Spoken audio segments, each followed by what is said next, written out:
주중에 새벽에 기도하는데 유다 왕 히스기야 생각이 났습니다. 그리고 미안한 생각이 들더라고요. 히스기야한테. 지난 주일 말씀 기억하시죠? 영적 감각을 깨우자, 그런 말씀 나눴는데 그때 다윗은 영적 방향 감각을 잃어버렸다 그랬습니다. 사실 도망다니는 신세로 제일 중요한 것이 아마 방향 감각이었을 거예요. 그런데 어떻게 보면 사회적으로 성공하고 이제 왕이 됐는데 그때 영적 방향 감각을 잃어버리고 막 정말 끔찍한 죄들을 지었습니다. 1000번제를 드렸던 솔로몬은 영적 교만에 빠져서 하나님을 예배하던 1000번제까지 드리며 그런 그가 영적 교만에 빠져서 우상 숭배를 하게 됐습니다. 히스기야는 영적으로 안일함에 빠졌죠. 그런 말씀을 나눴습니다. 히스기야의 영적 안일함에 대해서 얘기할 때 두 가지를 예로 들었는데 그때가 언제냐? 히스기야가 죽을 뻔했잖아요. 병에 걸려서. 죽을 병에 걸려서 죽게 됐다라고 하는 얘기를 이사야 선지자한테 듣고 벽을 마주하고 기도할 정도로 간절했어요. 하나님이 그 기도 들으시고 살려도 주셨고 플러스 원 뭘 또 해주셨어요? 15년이나 생명을 연장시켜주는 은혜를 주셨습니다. 그런데 그 은혜의 기회 동안에 무슨 일들이 있었어요? 사실은 얼마나 귀중한 시간이에요. 너무 하나님께서 은혜로 주신 그 시간을 살면서 너무 영적으로 안일했다. 두 가지를 얘기했었습니다. 하나는 바벨론에서 사신들이 왔어요. 그런데 이때 당시 바벨론은 이제 막 등장한 신흥 국가입니다. 별로 힘이 없어요. 히스기야가요, 아마 별로 위협적이지 않다 이런 마음이 있었던 것 같고, 또 한 가지는 야, 우리는 유다가 이 정도야 라고 하면서 유다의 강성함을 자랑하고 싶었던 것 같아요. 그래가지고 왕궁 곳곳 나라 구석구석을 다 보여줬습니다. 우리나라 이런 나라야. 이 일을 듣고 이사야가 와서 하나님의 말씀을 전하죠. 당신이 보여준 것, 그것, 당신이 쌓아놓은 것, 그것들 전부 다 바벨론으로 옮겨갈 것이다. 정말 굉장히 두려운 말입니다.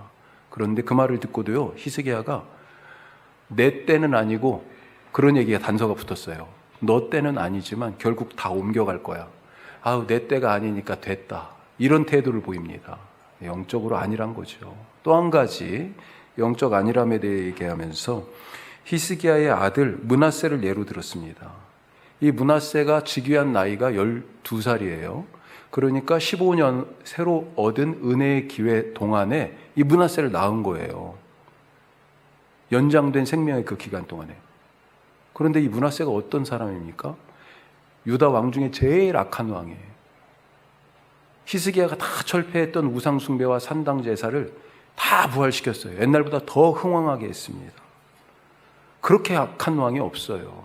그래서 히스기야가 은혜로 주신 그 기간 동안에 낳은 이 아들을 제대로 양육하지 못했다.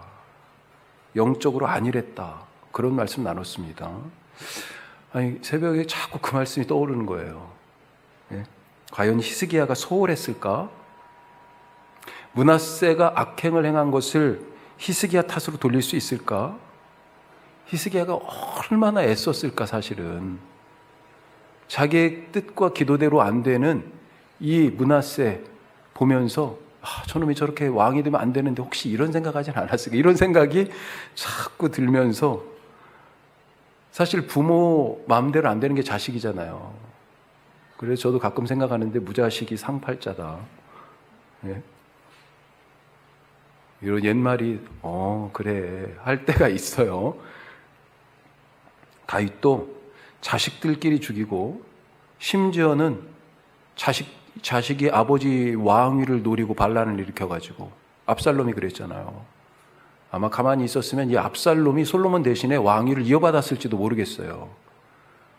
그런데 아버지 자리를 노리고 반란을 일으켜가지고 야밤에 목숨을 그래도 부재하려고 도망가다가 요단강 건너가고, 얼마나 그 마음이 정말 쓸쓸했겠어요. 히스기야도 분명히 애쓴 부분이 있었을 텐데, 내가 너무 단편만 보고 그 속사정도 모르고 너무 쉽게 히스기야가 영적으로 아니랬다 이렇게 깎아내린 것 같은 생각이 들어서 미안한 마음이 들더라고요. 만약에 히스기야가 지금 이 동네에 우리랑 같이 살고 있다가 제가 한 말을 전해 들었다 하면 어땠을까요? 아마 몹시 서운하고 마음이 상해가지고 왜 당신은 알지도 못하면서 마음대로 얘기하고 판단하고 비난하고 그런다고 저한테 따지러 왔을지도 모르겠습니다. 사실 많은 경우 우리 사이의 관계 속에 오해와 갈등이 그리고 그것으로 인한 미움 그리고 적대적인 관계들이 이런 방식으로 만들어지는 경우들이 있죠. 작은 틈이 큰 골짜기가 되고 작은 오해에서 시작해서 서로 그냥 물어뜯는 원수지간이 되고 조그마한 말 한마디가 나라끼리 완전히 생사를 거는 그런 전쟁이 되기도 합니다. 그렇게 평화가 깨지는 거죠. 너무 쉽게 평화가. 사실 우리는 보면 너무 연약해요. 쉽게 상처받고 금방 깨지고 아파하고 비난받고 비난하고 미워하고 좌절합니다. 작은 말 한마디에도 순식간에 평화를 놓쳐버립니다. 평화를 쉽게 잃어요. 기분 좋게 식사하러 나왔다가 뭐 하나 딱 그 말 한마디 가지고 그냥 기분이 확 잡쳐가지고 나 밥맛이 뚝 떨어져. 밥 먹고 싶지가 않아. 그런 경우 있지 않아요? 네. 하지만 이렇게 연약하고 이렇게 하나님이 주신 은혜를 잃기 쉬운 우리들에게 하나님께서 갖고 계신 뜻은 뭐예요? 하나님께서 갖고 계신 뜻은 우리에게 평화를 주시는 것입니다. 자, 한번 보세요. 예레미야에게 뭐라고 말씀하셨는지. 여호와의 말씀이니라. 자, 이스라엘 백성들이 이 예레미야는 나라가 망하기 바로 전입니다. 지금 그때요. 막 다 걱정하고 두려워하고 있는 그 사람들에게 뭐라고 말씀하세요? 같이 해요. 너희를 향한 나의 생각을 내가 안 하니 평안이요 재앙이 아니니라. 너희에게 미래와 희망을 주는 것이니라.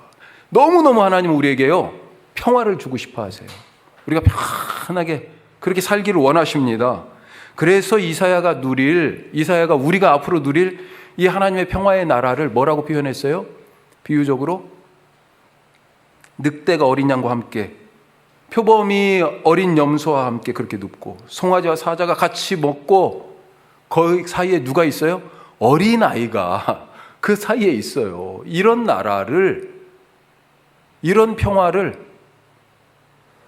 그려서 하나님이 우리에게 주시기 원하시는 세상으로 그려 보여주고 있습니다. 자, 그러면 어떻게 우리가 이런 평화를 누릴 수 있을까? 오늘 우리가 크게 두 가지로 한번 살펴보죠. 자, 첫 번째, 하나님과 함께 서라. 하나님과 함께 서자.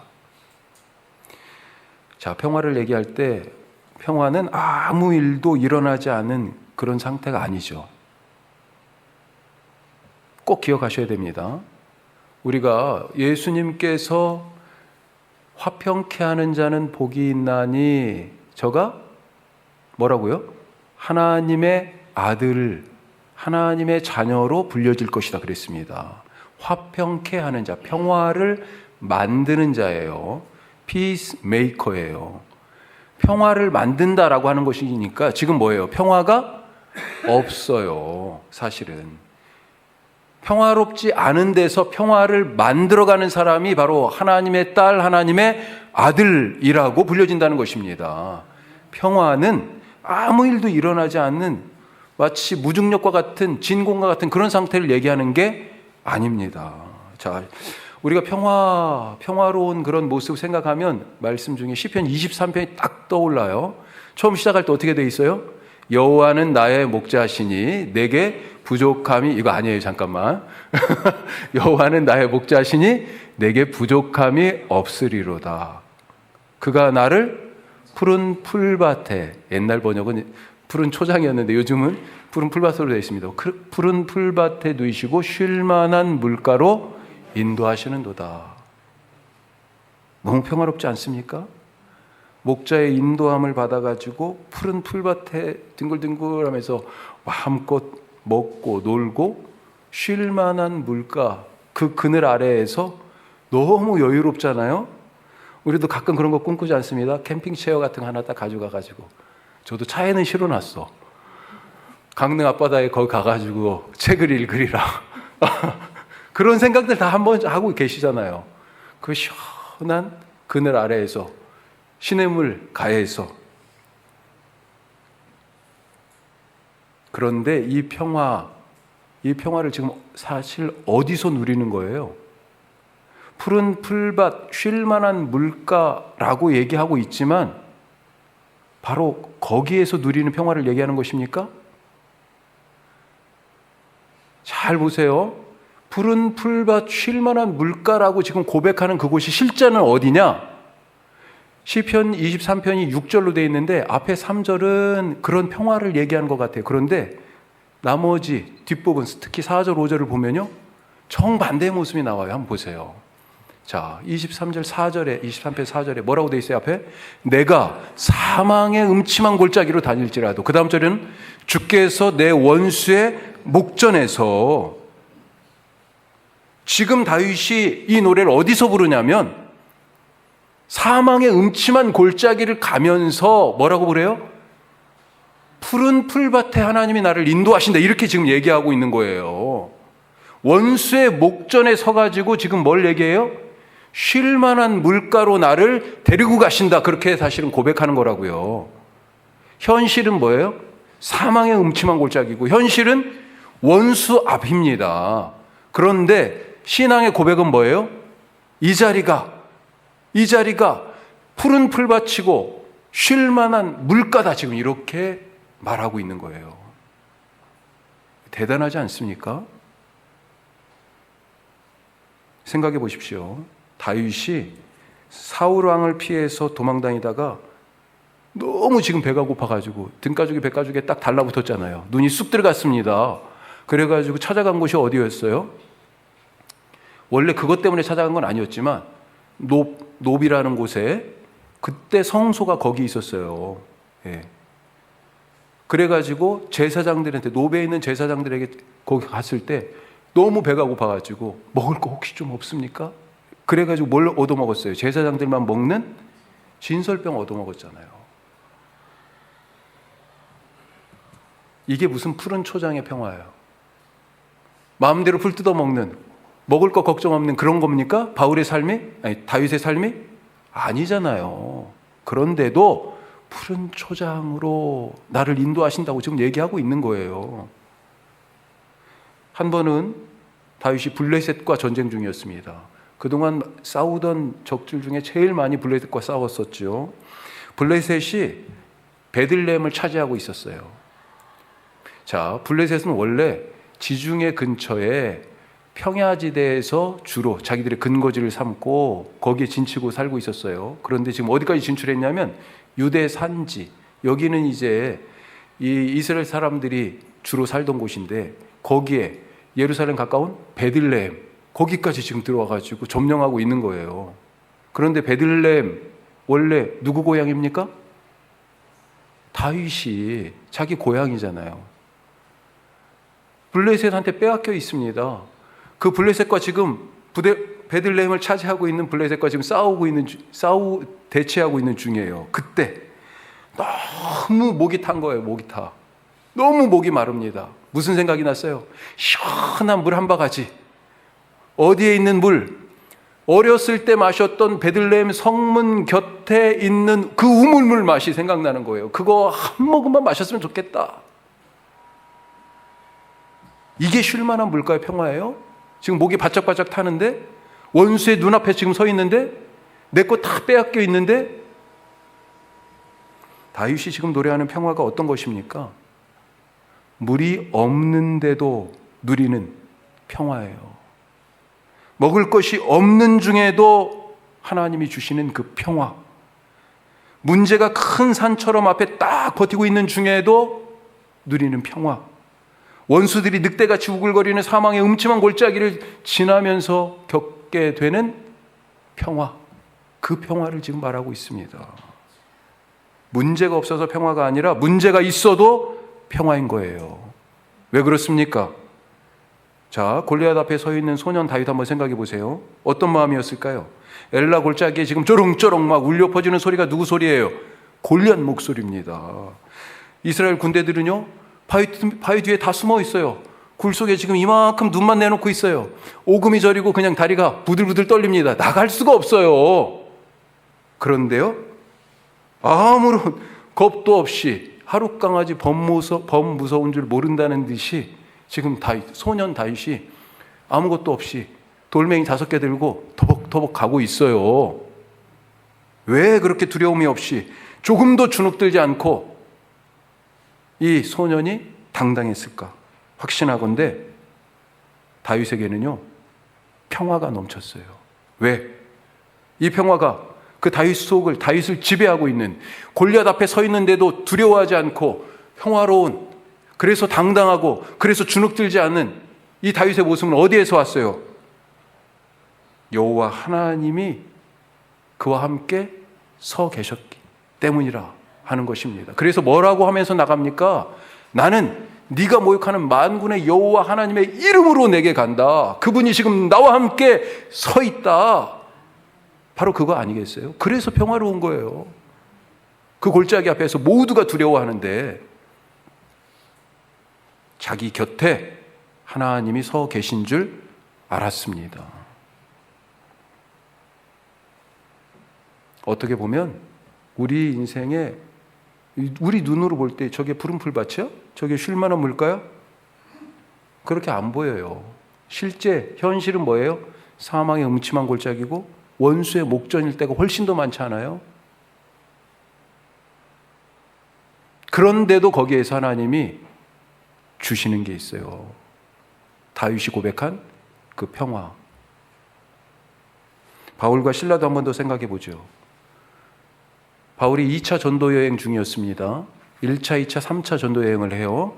자, 1차 전도 여행은 지금의 터키, 소아시아 지역이라고 부르는 곳에, 거기에 가가지고 복음을 전했습니다. 그랬더니 교회가 생겨났어요, 몇 개. 자, 2차 전도 여행은 그래서 1차 전도 여행에서 세운 그 교회들을 한번 쭉 돌보고, 그리고 조금 더 나머지 지역, 터키의 나머지 다른 지역, 거기에 들려서 또 복음을 전해야 되겠다. 그래서 에베소 같은 데 가봐야 되겠다. 이런 계획을 딱 갖고 있었어요. 그래서 교회를 우선 둘러보고 다른 곳으로 이제 복음을 새롭게 전하려고 그렇게 계획을 잡아가고 있는 중에 트로이에서 성령님이 바울을 인도하시는 거예요. 어느 날 밤에 꿈에 바다 건너에서 사람이 손짓하는 게, 그런 환상을 보죠. 깨달았습니다. 성령님이 나를 인도하시는구나. 그래서 원래 계획을 접었습니다. 배를 타고 바다를 건너갔어요. 그리스 땅에 도착했습니다. 드디어 유럽에 첫 발을 디딘 거예요. 그렇게 처음 찾아간 성이 어디예요? 그 도시가 바로 빌립보입니다. 빌립보. 가서 복음을 증거했어요. 그런데 그러다 보니까 귀신 들려서 점치는 여종, 그 여인을 발견하게 된 거죠. 너무 불쌍했습니다. 그래서 저 여인이 저렇게 살면 안 되는데 귀신을 쫓아내줬어요. 그랬더니 여종이잖아요, 종. 주인들이 있습니다. 야, 너 때문에 우리 다 굶어 죽게 생겼어. 그래가지고 바울을 고소했죠. 고발했습니다. 붙잡혔어요.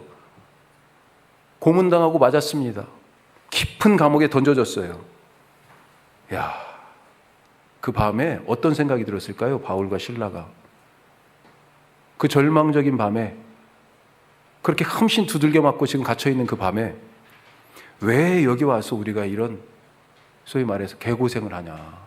예? 바울 계획이 아니었잖아요. 성령님이 인도하셔서 여기까지 온 겁니다. 무슨 큰 죄를 지었어요? 평생토록 귀신 들려가지고 귀신에게 매여가지고 그렇게 살던 사람을 풀어줬어요. 고쳐줬어요. 하나님의 뜻에 순종했고, 무슨 돈 받고 일한 것도 아니고 자기 잘 먹고 잘 살자고 한 것도 아니잖아요. 그렇게 선한 일을 했는데, 그런데도 몸은 두들겨 맞아서 골병 들고 인생 계획은 다 어긋나고 내 미래에 대해서는 너무 지금 불투명하고 여기 갇혀가지고 이제 어떻게 될지를 어떻게 알아요? 그런데 놀라운 것은 이런 상황이 객관적으로 지금 보이는데, 그런데 바울과 실라가 이 감옥에 갇혀서 전혀 괴롭지 않았습니다. 오히려 평화가 넘쳐요. 그 증거가 뭐예요? 자, 말씀을 한번 보세요. 사도행전 뭐라고 그럽니까? 그 감옥에서 한밤중에 바울과 실라가 기도하고 하나님을 찬송하며 죄수들이 듣더라. 와, 죄수들이 아마 깜짝 놀랐을 거예요. 저 미친놈들 아니야 이거. 이 감옥에서 지금 기뻐서 찬송하고 있어요. 아무 일도 없다는 듯이.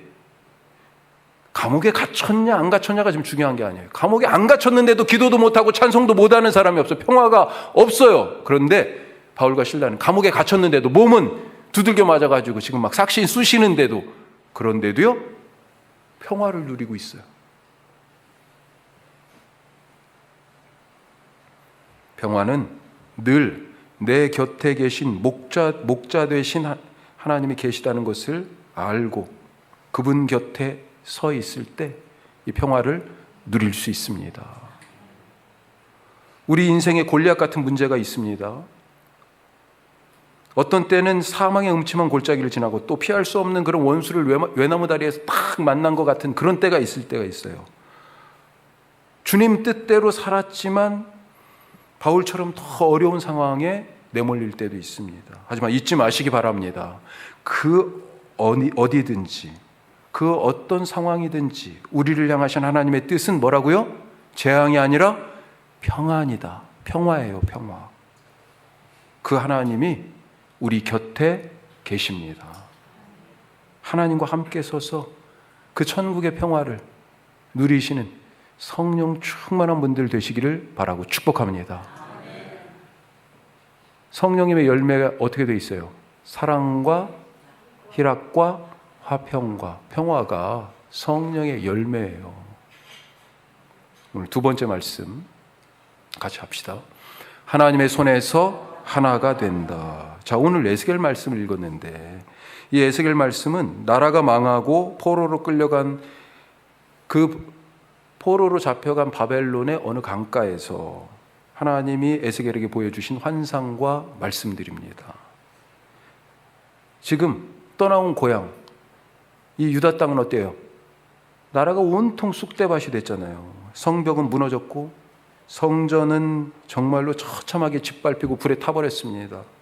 공포의 절규 속에 피바다가 된 예루살렘, 와, 진짜 완전히 폐허가 돼서 눈 뜨고 볼 수 없을 정도의 끔찍해요.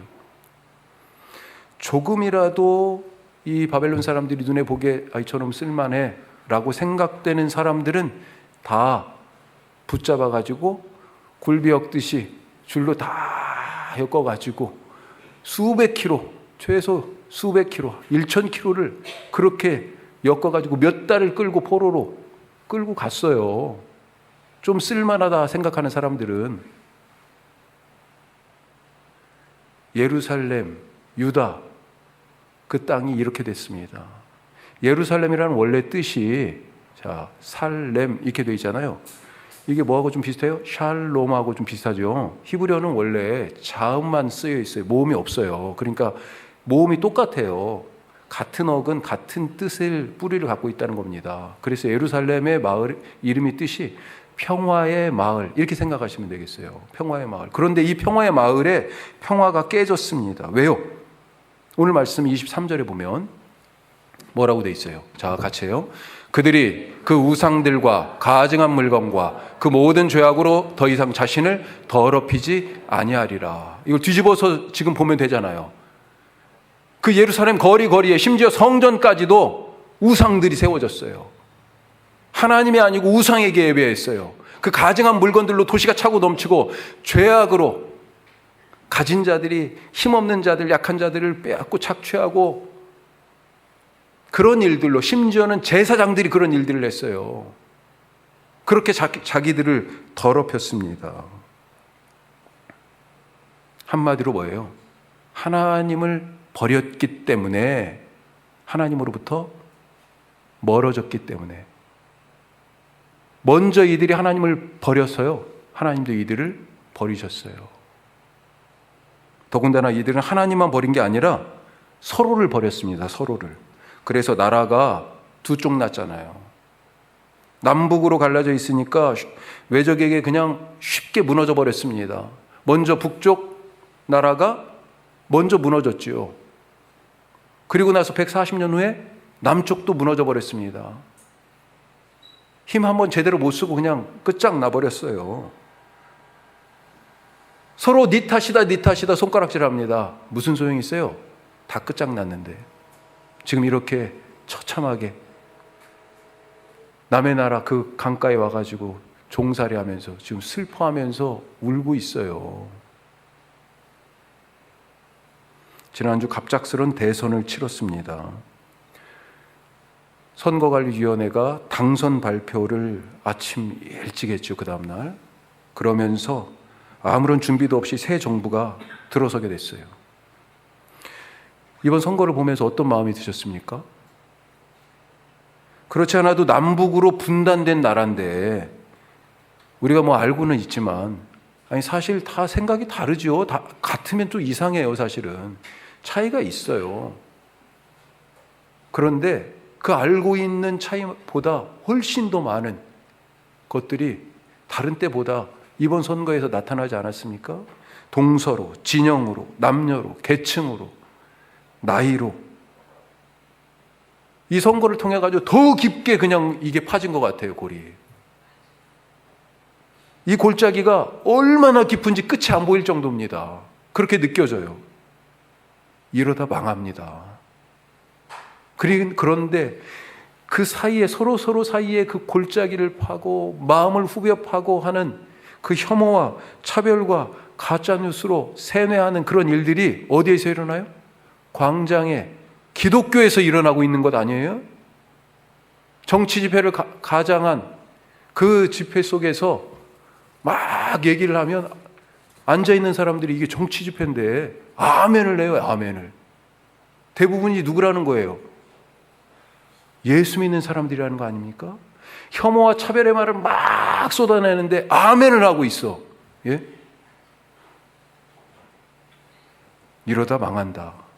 성경의 역사가 이것을 가르쳐주고 있습니다. 지금 다양한 K-파워, 뭐 K-팝, K-무비, K-푸드, 뭐 K가 붙은, 심지어는 우리가 코로나 때는 K-방역이라고 우리 스스로 얘기했지만 그런 K-컬처, K-파워가 이제 세상 어디 가도 그래서 한국 하면 오 한국 예, 이제 알아주는 그런 예, 시대가 됐다고 해서 야, 나 한국 사람이 조금 뿌듯합니까? 얼마나 지속할 수 있을까요? 솔로몬 시대에도 생각해 보면 세계에서 이스라엘 파워, 이스라엘 컬처 야, 존경했어요. 그래가지고 세계에서 몰려들었잖아요. 사람도 몰려들고 돈도 몰려들고 가서 구경하자, 가서 배우자. 아프리카 여왕도 막 오고요.